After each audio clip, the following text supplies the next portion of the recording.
গ্রামে ভয়ঙ্কর কিছু মনস্টার তাদেরকে প্রতিনিয়ত গিলে ফেলতে শুরু করে, কিন্তু হঠাৎ করেই একদিন তাদের গ্রামে বোকা এক গরিব ছেলের আগমন ঘটে।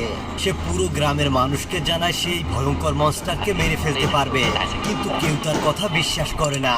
উল্টো তাকে পাগল মনে করে বন্দি করে বেঁধে রাখে। এখন কথা হচ্ছে, এই বোকা ছেলেটি কি পুরো গ্রামের মানুষকে বিপদের হাত থেকে রক্ষা করতে পারবে, নাকি এই গ্রামবাসীর হাতে তার নিজের প্রাণকেই বিসর্জন দিতে হবে? এমনই একটা অসাধারণ গল্প নিয়ে হাজির হয়েছি আজ। তো বন্ধুরা, আর বেশি স্পয়লার না দিয়ে চলো সরাসরি গল্পে ঢুকে পড়া যাক। সিনেমার শুরুতে আমাদেরকে একটি নদীর পাশে ছোট্ট গ্রামকে দেখানো হয়।